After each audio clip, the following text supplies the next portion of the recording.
This is I'm gonna say this is a privilege that we get to have by doing the show down here when we get to speak to guests of this caliber. You know them as Bob and Louise on Sesame Street, Mr. Bob McGrath, Mr. Emilio Delgado. Hello, how are you guys I'm doing? great. Good to see you. It's so great. Oh, he's shaking my hand on the air. This is so awesome. They can Such see you. They can feel you. such a proper gentleman. Kids today could learn a thing or two from you. We hope. We hope. We hope they have learned those things in the last 45 years, actually. Well, I'm going to say that you're talking to three products of the work that you guys have done Really? over the years. Oh, Yeah. We, we call you our Sesame Seeds. The alumni group. I just want to make sure that this mic is not. There it is. Hello, everybody out there? There you Yes, are, sir. okay. So, Sesame Street, it's the show that nobody knew how long it would go, and it has not stopped since. It's one of the longest running episodic programs in the history of television. It's what is it like? 4 years from 50 years on the air, isn't it? Something like that. Yeah. Finished our 40, In 50 4 years, it'll years. be 50 years in the year. How And it's funny, Joan Gans Cooney said in the first year, we're going to give it a try for a year and see how it goes. It went pretty well. We're now about 130, I think, English-speaking countries and 50 or 60 foreign co-productions. So. were your agents at the time saying, "Don't sign any long-term deals. We don't know where this is going"? Well, we had a job, we just did it. When I was first approached, they said, we got a new kid show going in theaters, and I said, not in the least. Because I had something else in mind at that point. I was going to that. You're an actor, but you were also a bit of a song and dance guy. No, actually, I was not an actor at all. I did some summer stock, but this is an actor. Willie was an actor. Not too many other people were really actors. I was a professional singer. See, he was a singer that couldn't act, and I was an actor that couldn't sing. But he learned to sing in the meantime, and I never learned to act. No, acting, I got all my, whatever little acting experience I had on Sesame Street, I learned from my good teacher, Will Lee, Mr. Hooper. Mr. Hooper, He was yeah. a wonderful actor. He even taught at James Earl Jones, and we shared a dressing room for the first, as long as he was alive, 10, 15 years. And whenever I had a script that I couldn't quite get a handle on, I'd come in and say, Will, what do I do here? And in 5 minutes, he'd give me a point of view, and so he was He my would say to you, real emotion under imaginary circumstances. yeah. So, Emilio, you were the first human on Sesame Street. No, not quite.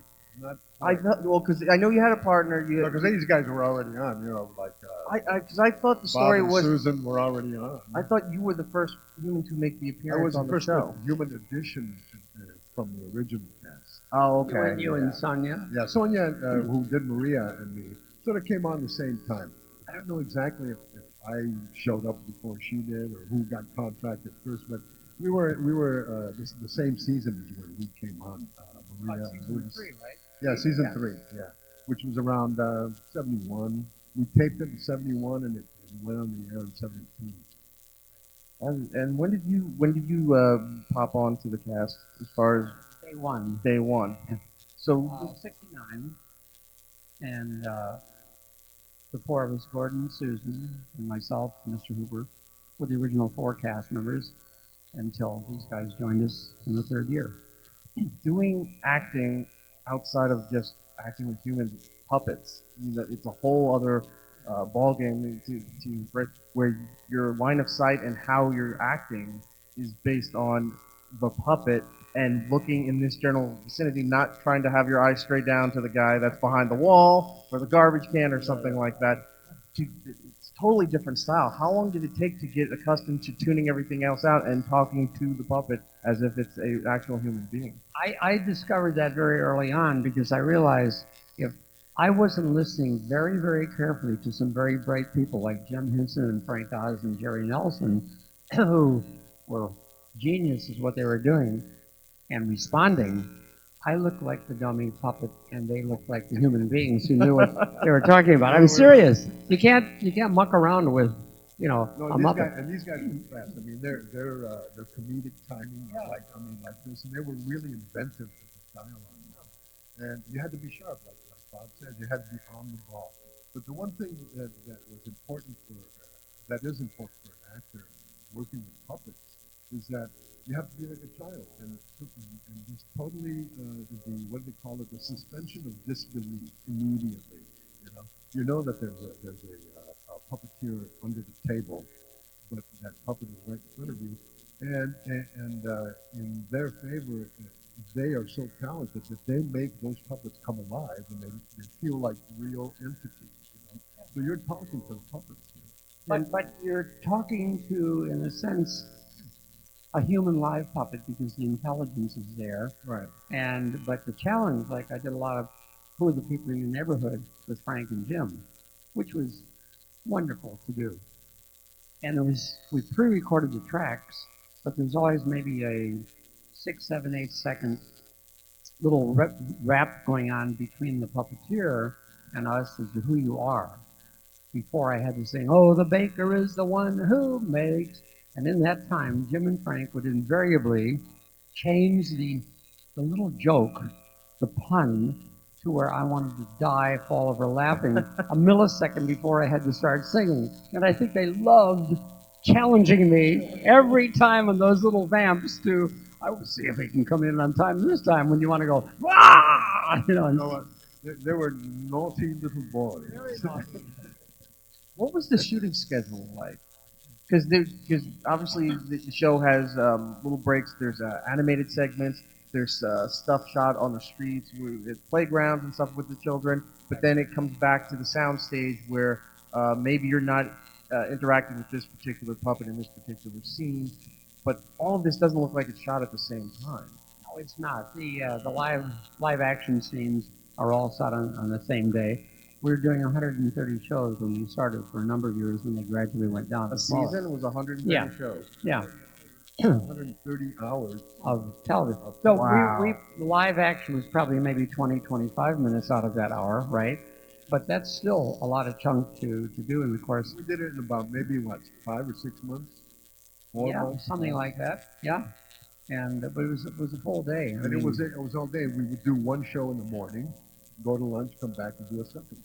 So this was just your interaction on the sound stage, and then they figured out how to chop it up and mix it And then into they the go into episode. post production afterwards, and after Right. the whole season's over, they put everything together, and then they have the starting date for whenever the season begins on air.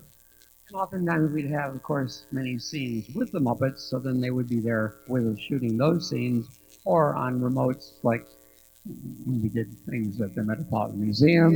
Yeah, we would go out and do things like around town, or sometimes we'd go out of the state completely, like to Puerto Rico Oh, yeah. or Montana, Yeah. somewhere. Hawaii. Hawaii. I love that one in Hawaii. That was a nice 2-week shoot that Bucky St. Marie set up for us because she had a nice spot there. There's some perks to this job, I guess. Going Oh, to yeah, Hawaii. yeah. It was We had nice. fun down in Taos, New Mexico. Taos, New Mexico was Yeah, great. it was great. Like in, what was that, 76? I have no idea. I didn't even know when I was born. 100 years ago. So you're shooting in the beginning 130 hours for this show, and then it's not straight. It all gets cut up and mixed in with the formula of Sesame Street. Mixed, right. How does the schedule decrease as time goes on, or is it increasing, or is you still doing the same amount to this day? No, we're. Oh, you mean in terms over the years? Over the years. Oh no, it went down. It went down over the years. We started out, like Bob said, 130 shows per season, which would be 130 hours. which Right. is An hour show at that time. And then over the years, it went down to 50. Gradually, 60, 90, 50. 60. And we were finally down to, what, 35 or 40? Then no, the last time that you were on, it was like down to 20. 26, 25, yeah.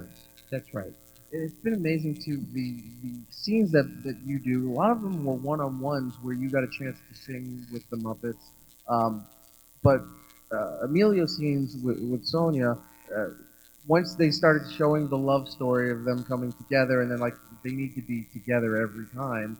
And it was rare that you went to the supermarket and Maria had to deal with something at the fix-it shop on their own. And then something clicked where everybody just knew that you two needed to be the center focus is moving on because you two got together, you two got married, which was a whole ordeal. I mean, that was a big. Incredible show. That was, but the publicity for Louise and Maria getting married was like what they do for soap operas. Like you'd see it on the cover of magazines when they show whatever hot couple was on, like Days of Our Lives getting married, or in the tabloid, and it's Maria and Louise, and you're like, and for people who didn't know, thought you were a real couple. Like they thought you two were really married Yeah, but I together. got to tell you, like I told Grouch, Oscar the Grouch, don't call me Louise.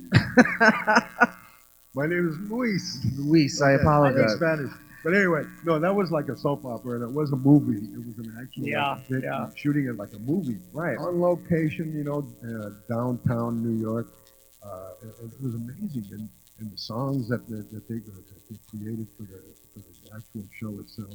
And I think it went on there were a couple of episodes of that Right. whole thing, Yeah. working But up to the wedding. that happened so long into the run of the show that, and Sesame Street had so many competitors at that time that were trying to knock you guys out as being the top kid show. I mean, Nickelodeon and Pinwheel at the time, and then PBS started getting some other shows. Even though you guys were on PBS, and that storyline became so big, and it showed that maybe 20 some odd years into the show's run already, that people are still to this day watching this religious. That particular storyline, excuse me. No, go ahead. That You're wedding. particular storyline energized the whole show. Yeah, Right. absolutely.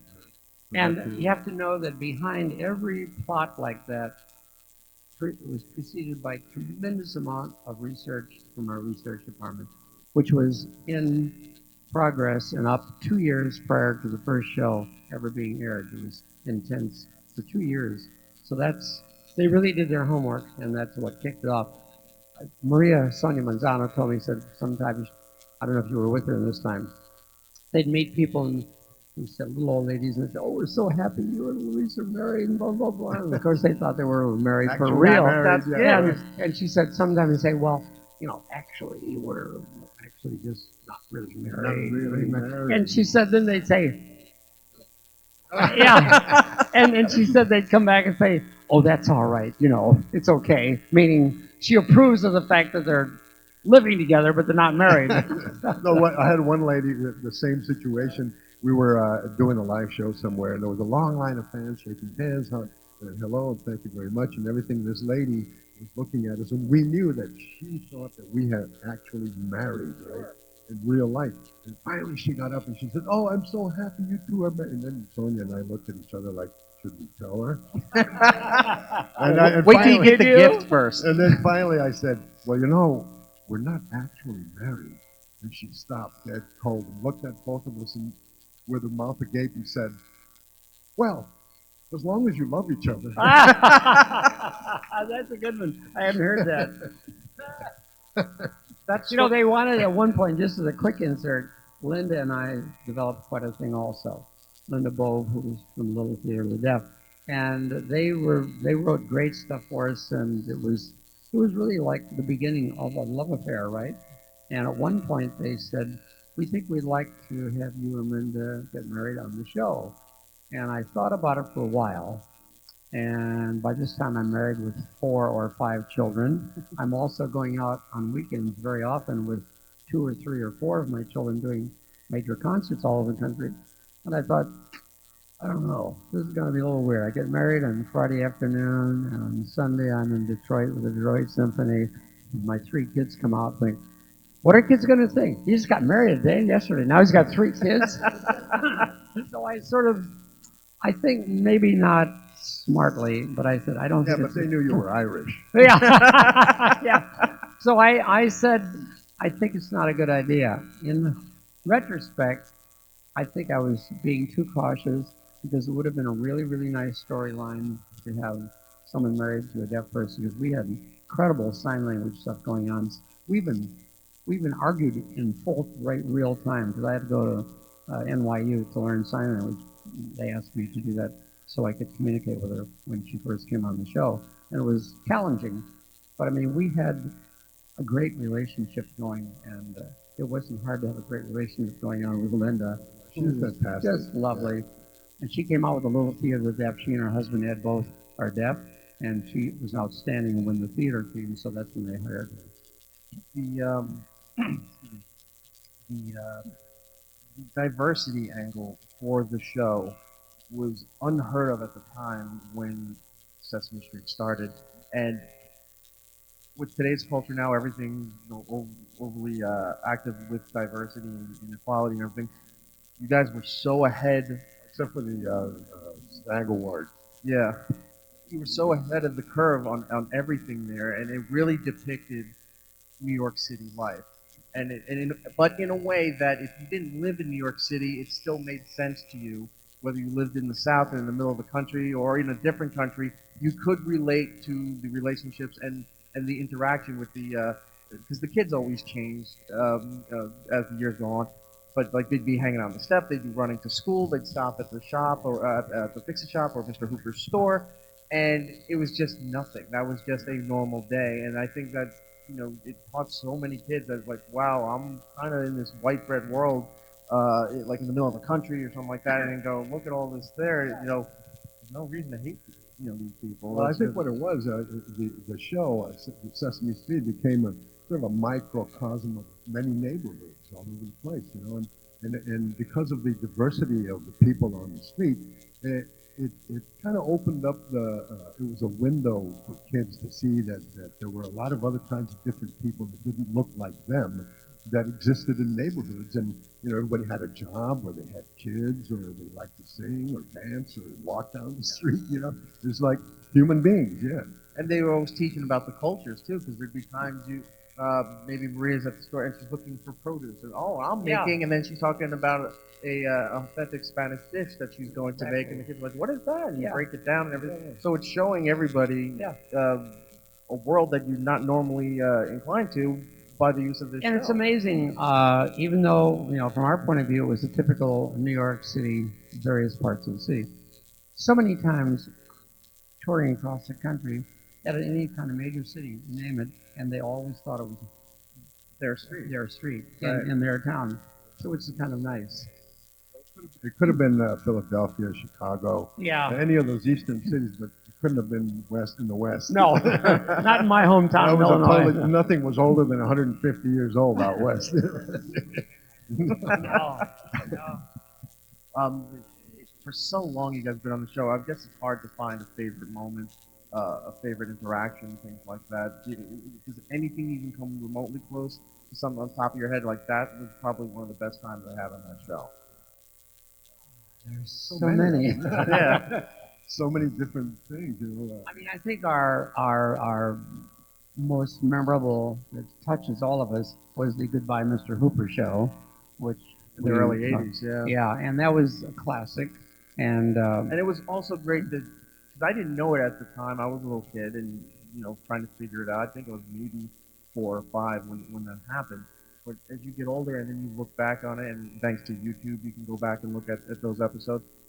You don't, as a kid, you don't really appreciate or understand what you guys were doing for kids to deal with that. Some have already had to deal with that or had no experience with that, and that they let you do it and you didn't shy away from it because that's not something most TV shows, at least at that time, wanted deaf to do anything around That was kids. sort of This a is tough- a kid's show. It's supposed to be happy, and you dealt with it in a way where like this is reality, and you didn't talk down. It wasn't addressing the kids like you're talking down to them. It was including them in the whole celebration and grievance combined. it was a long thought out decision when he died, because first of all, one of the things they were going to do, they thought, oh, we established the fact that he had a sister in Florida, and he was going to retire down there. And they went on through various, and they said, no. First of all, he's a very close friend to millions of kids. They deserve to know why he's not here. And then we're on a hiatus for a few months. So they had the luxury of bringing in the most top people, psychologists, whomever, to lay down the 6 or 7 things that a child has to know, if possible, about death and dying. And then they wrote this incredibly great show. And we barely got through that show, taping it. We had all our parts and everything, and we just rehearsed it dry for a couple of hours with no emotion whatsoever, and finally find John Stone said, well, we're going to go to tape now. And we did, and none of that is acting on that show. All the tears were real. Yeah. The emotions were real. Barely getting through sentences were real. Excuse me. Afterwards, he said, it was great. He said, there's one little, we'd like to do a little short pickup towards the end. We reluctantly said, okay. And we started, and it just fell apart. And we said, cut. Yeah, So no. they went with the one. We were original. like right there with the emotion. It was like so incredible. But that was definitely was a salient episode Yeah. that we all experienced. For me, there were a bunch, but I think I remember when we went to out west to Taos, New Mexico, and we did a whole. I think it was like a whole week of episodes there, where Luis goes back home. He was originally from New Mexico, supposedly. So we were there doing all these shows. I mean, I'm talking the whole show went to Taos, New Mexico, and we were there riding horses and swimming in the Yeah, there's river. a lot of external shots Oh out, yeah, it outside was of the studio. fantastic. And then the whole terrain there in New Mexico was so beautiful. The village of Taos, was fantastic. So I remember that very distinctly, and I hold it very dear. I think that show and the Goodbye, Mr. Hooper and Christmas Eve on Sesame Street is, in my then mind, Christmas Eve, a classic. And part of that is, the writing was incredible, and the piece with Mr. Hooper, Will Lee, and Bert and Ernie, sort of the gift of the Magi, of them swapping their favorite things in the whole world, Right. Bert's paper clips and Ernie's Rubber ducky. and then that whole scene is just, I mean, Will was at his finest acting there. And when he said, "Are you sure you want to do this?" And it was a great show. There were a lot of like real short episodes that we did, like "Slimy to the Moon." Remember Tony Slimy? Bennett singing "Fly Me to the Moon." You guys, all right. That's interesting because you guys were always good with the. They weren't even parodies; they were the knockoffs of popular songs. I mean, the most famous one to me was "Letter B," which is "Let It Be" We got sued by on the that one, Beatles. actually. I think we got sued on that one. And then there- Really? I think we were shut down about doing that. Really? Yeah, I'd heard there was. But then there was the other one. I love my ex. Oh yeah. Remember that? My ex, Patty. Patty LaBelle. Patty LaBelle. Patty I LaBelle. love my ex. We had was very, very sharp, clever head writers. Yeah. And we've had 3 or 4 over the years. That but- was one of the niches that was so brilliant, where parents could watch it and not get annoyed because it's a kids show, but it would be new to the kids as well because, like Letter B, it was a music video. The way every time there was a song, it became a video. Well, they were trying to bring the adults and the parents Right. into the show itself, So the parents so that they know could it. watch it with the kids, and The parents know the song "Let It Be," Well- and the kids think this is brand new to them. So Yeah. both people can enjoy it on a different level. And they wanted the parent because then the post viewing, as they say, learning, if the parent knows what's going on, they can discuss it any time of the day or the week and so forth. We got one wonderful letter, and this little girl came running into her parents. She was like 5 years old, screaming, "Mommy, Mommy, my pillow, my pillow!" And she said she and her husband was like at 5 in the morning, just sat bolt upright and said, they thought somebody was wrong. They said, "What is it?" She said, "It's a rectangle."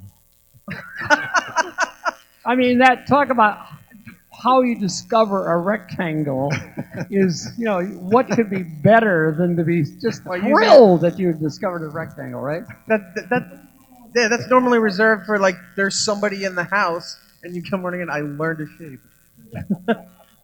So many milestone moments, and like you guys said, it's hard to narrow down your favorites.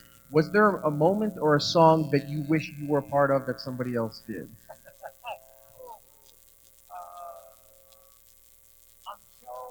No. there were songs that we loved doing, like Yeah. "Lovers of Five." Yeah, oh God, yes. It was David, it was Bob, David, Roscoe, Gordon, Gordon, and Luis. and Luis. 4 of us. Yeah.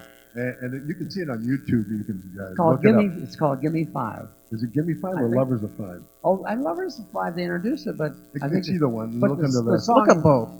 And Yeah. it was like, man, we did. We this were song. cool. We were totally cool. We had this routine that we did, dance Well, we had a routine. top choreographer whose name I Yeah, forget from we worked Broadway. on- We worked on it for a week or Yeah, whatever. with moves. But that was a Oh, good one. Lovers of Five. Yeah. Or Give Me Five. Give me five, give me five. Yeah. Give me Ay, one, yo me two, llamo three, Luis. Y mi número es el número 5. I had a big 5.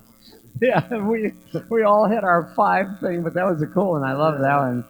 Yeah, but we were smooth. We were like right out of Motown on that one. Totally. Seriously. And that, for me, that's a challenge because I'm not a dancer. In fact, I was once accused of having expletives deleted. Channel 13 feet. Channel 13 was our PBS. This was a serious New York choreographer I was trying to teach up in Albany or someplace. Was a big fancy thing with fancy ball gowns doing waltzes. I'm stepping on this poor lady's thing, and after an hour or two, she goes, "You and your." You dropped your wallet there. Oh, thank I you. was being a good citizen. Yes, man. that's very good. You could- Well, and another thing about that, it was funny at the time. I don't know, maybe it's not funny now, but I thought it was funny. When remember Jimmy, who was in the crew, was watching us do that routine. And here's Bob McGrath, the Irish guy, and there's a Chicano and 2 African American guys up there, right? And Jimmy says, "Whoa, Bob McGrath in the third world." Cut. I forgot that. It was off camera. You can imagine, right? Yeah. God. And some of them are pretty nasty. Oh, let's hope the Museum of Television and Radio gets them. Especially the Muppeteers, man. Those people. Oh, Man, they if you are heard so- them talk for real, all right. Yeah. At our rap parties in the early days, they showed all that stuff. All the We had outtakes, great yeah. the outtakes. They were fantastic. Like things going wrong, when Yeah. you're talking. That's funny.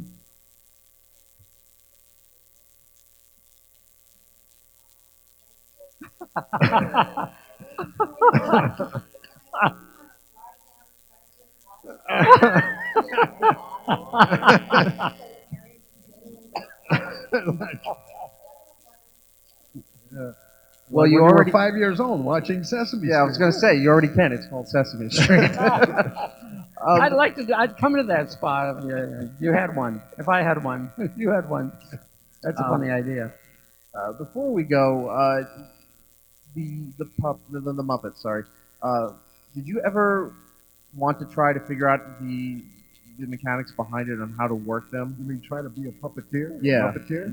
Not me. Not man. for a moment. I left it to That's- them. they are- those people are so contorted under that table. God. And it looks so uncomfortable. I Yeah. would never want to do that. It looks like a train wreck behind there. Especially if they have 4 or 5 or 6 These together. guys are amazing. I don't know how they continue doing it years after years. Yeah. A lot of them end up with bad shit. Arthritis and Yeah. bone shoulders. Yeah. Knees and all that stuff, It's not easy to do. But and that combined with all of their incredible humor Oh. that they have, and Yeah. like I said, their comedic timing. Oh, it's amazing. Carol, his wife, by Big Bird's wife, Debbie. Debbie. He was doing the Hollywood Bowl one time with the symphony, and he was up like this singing or something, and he got a spasm in his elbow and his up here, and the whole head, neck, and everything just flopped down. Oh no. And Debbie was in the audience, and she said she had a near heart attack, but just as it went down, it clicked back in.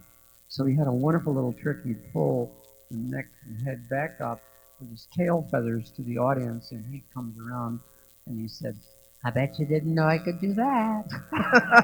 And he saved the day. Quick Quick was on his quick. feet. He's Great quick. cover. Yeah. Yeah, it was a great cover. So if you didn't want to do the Muppets, did you ever try to do the voices? Oh, well, yeah, you can everybody can do that. If you want The to voices of the Muppets. Or- Yeah. Yeah. I mean, you're around I- them so long, yeah. and the guy's doing the voices. La, Eventually, la, la, la, la, eventually la, you la. start speaking like Kermit the Frog, like that. You know. Yeah. No, I never tried that because I guess I just left it to the Muppeteers. It Yeah. was so good. Oh, I mean, never like online, just like for Jerry- fun. No, just for fun. Like Jerry Nelson could do. While you're waiting while they're 1,000 adjusting voices, lighting. I mean, Yeah.